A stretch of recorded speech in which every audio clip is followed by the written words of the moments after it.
Hello, my name is Ethan, and welcome back to another episode of Path of Exile Scourge League 3.16. In this episode, I have my build that I'm going to be running for the SSF Hardcore Krangled Gauntlet. So this is what I'm going to be running. It's a lot different than my normal League starter. I already tested it. It feels really good. It's a lot different than what I normally run, so we don't have much time. We only have 2 hours before the start of this gauntlet, so I need to get this video up. Let's get straight into it. So the skills are different, but at the beginning it's the same. I'll show you. Purifying Flame level 1, Raise Zombie level 1. At level 4 we get Phantasm added to our SRS and to our Zombie, and we get Frostblink. At level 8, added cold damage instead of minion damage on our SRS, and added fire damage, minion damage on our Zombie.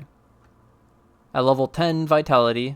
At level 12, Spirit Offering. At level 16, Desecrate. At level 18, we can add added lightning damage to our Summon Raging Spirit. So now we're added Cold, added Lightning, Summon Phantasm, Summon Raging Spirit. The 4-link Zombie would be Zombie, added Fire, Minion Damage, Minion Life. At 24, we can add Purity of Elements, which gives us Elemental Ailment Immunity and Elemental Res. Very nice. 28, Spectre and Minion Life. We're going to be running Carnage Chieftains from Act 2 Old Fields. You can also get a Host Chieftain from Act 7 Ashen Fields. The reason I didn't, we'll just do, that's why I separate it. Then Feeding Frenzy at 31. 34, we get Carrion Golem.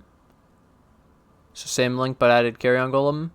And then you'd probably want to get like a blue boot, an int boot with move speed, so that you can get your 4-link of blue easily without losing too much armor, because you have to get a move speed boot anyways, and getting a good armor move speed boot is kind of hard usually. So maybe this helps get your colors easier. So keep that in mind. 4-link blue. You could do the boot. And then these are my level 38 full links in order when the zombies are living. And if the zombies are struggling to live, we can still use SRS. Okay, so here we go. Here's my zombie, my Spectre setup, and I showed in the boot because we could potentially go for an intelligence boot. I even show here that you could go an intelligence armor boot. ES armor, so you still get armor through the boot, but then it might be easier to get the 4 blue.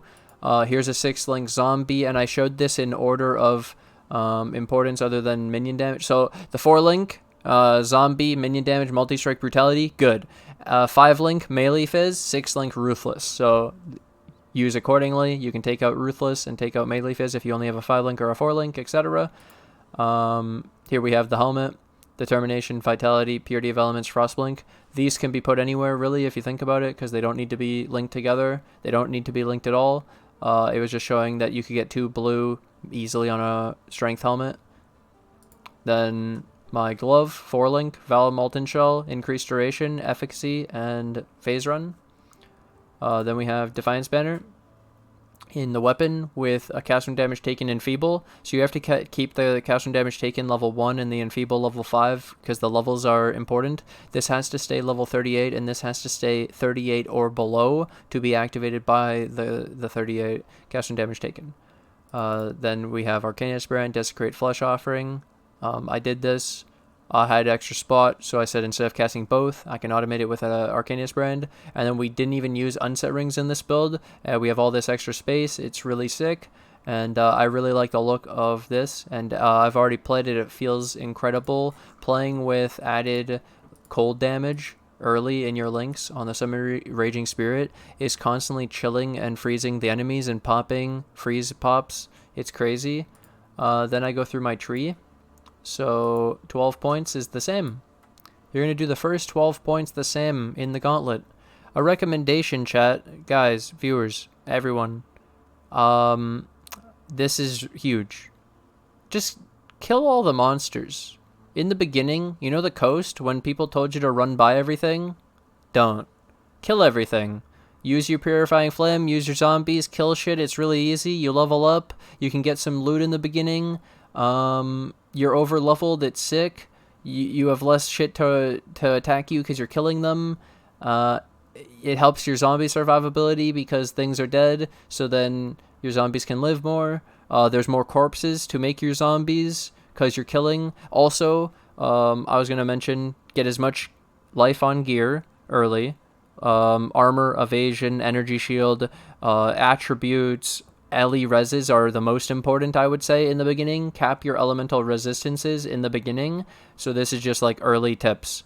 Kill everything, over level, pick everything up, and put on as much stats as possible. Seems pretty basic and obvious, but I think it can help a new player if they don't understand.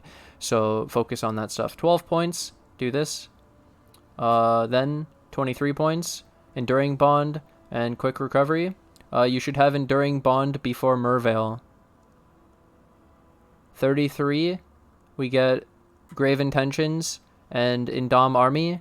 Out of these two, first Indom Army and the Leech, then Grave Intentions. 45, we get the extra 8% all max res. Sacrifice, and we're heading down Sanctity.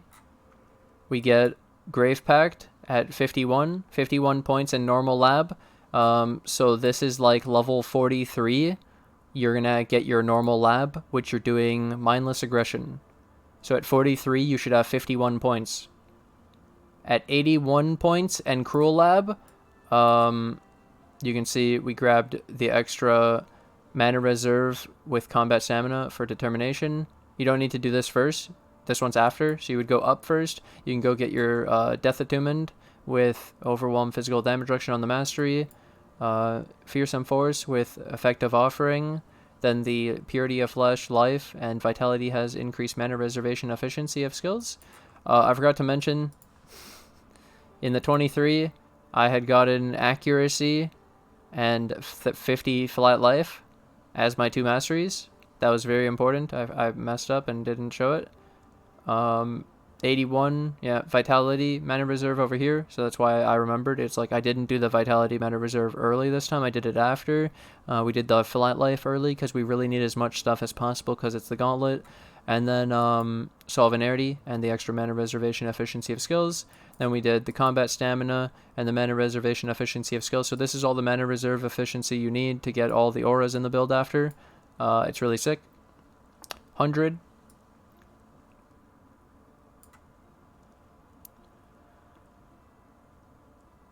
Grabbed all of Righteous Army, Devotion, grabbed all this extra life and armor. Merc Lab, oh yeah, wait. Cruel Lab, we did Unnatural Strength, extra 2 levels. Then 100 points and Merc Lab, we did Commander of Darkness. 114 in Uber Lab, so we had grabbed a bunch of Jewel Sockets and more life. There was more life missing. This life, extra Jewel Sockets, put life in the jewels and taunt blind for tankiness. Then we get our Uber Lab for Bone Barrier. You could technically also mess around with Mistress of Sacrifice for the skill effect duration. For our phase run also, we could go Bone Offering and have the Bone Offering affect us, and we could go spend a couple points on Glancing Blows. And with Glancing Blows, Tempest Shield, a shield, and the Bone Offering with Mistress of Sacrifice, we go max block. And so that seems really strong and really impactful and really powerful, and I definitely want to do that when we actually are pushing our build later, but that's going to require 1x. I cannot be Frozen Craft on the boot. I have all that planned, but this is where we're at just for getting our build up and running. So this should get you 2 maps and pretty much 291. Maybe you could do the Uber Lab at 86. I like this. I like this a lot. You could do it at 86 if you wanted, if you're feeling risky. But this looks really strong, gives you the best chance, in my opinion, to do really well in this event. And I think everyone's going to really like the league start when they get into their added cold damage and the added fire on the zombie. They're going to be like, oh my god, that I've never done this before, never even thought about it, and it's so good, thank you. So either way, that's all the skills, all the trees that I made, and there's just the final part of this other stuff. I put together some just basic gear, basically at maps.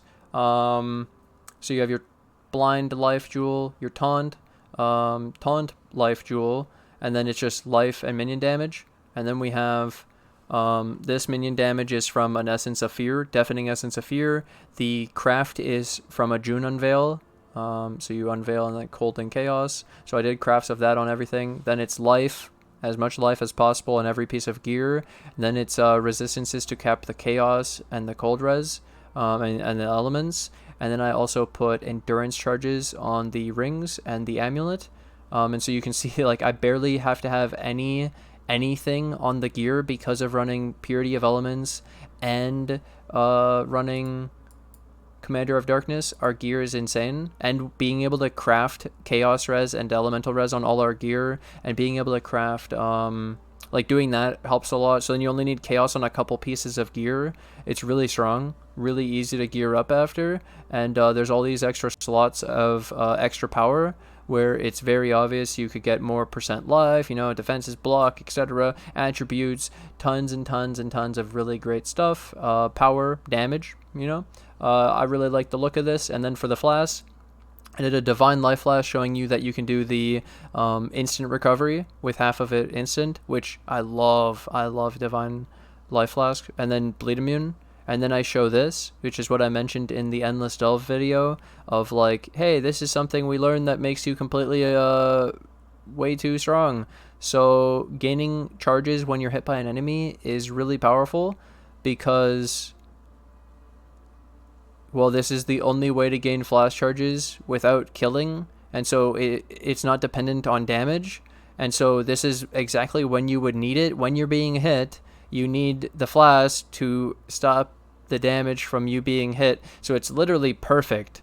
And then you can even automate them, so then when they reach full, they get automatically activated. So as they fill up, they're just automatically activated. So then the Quartz Flask is phasing permanently if you can't count on the phase run, for example. Jade Flask for evasion, Granite Flask for some armor, and then Quicksilver for move speed. And the extra mod, I didn't show any extra mod. This is the main priority, because keeping these flasks up all the time is insanity.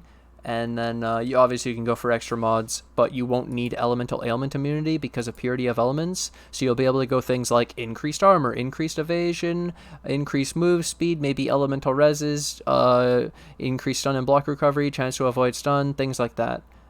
This is really, really, really sick. There's also the crafts for the Flask 2 from getting the flask from the Mastermind. Either way, I hope you guys are looking forward to the Gauntlet as much as I am. This build is gonna carry your ass through the Gauntlet. I hope that you have a great time. Let me know how it goes. I'm obviously going to be running the same thing. This is going to be sick. Hope to see you guys in today's stream. This will be fun in an hour and 50 minutes. Obviously, it's going to be... this video is later than that because I have to upload it still and all that. But either way, I hope you guys enjoyed this. I hope you enjoyed the Gauntlet. And I'll see you guys in today's stream. Have a great time. Good luck. And make it to level 50 for that mystery box. Bye! Oh, wait. If you guys like the video and you yoink this POB, like the video. Thank you. It means a lot to me, and it really helps the channel. Thank you. Bye!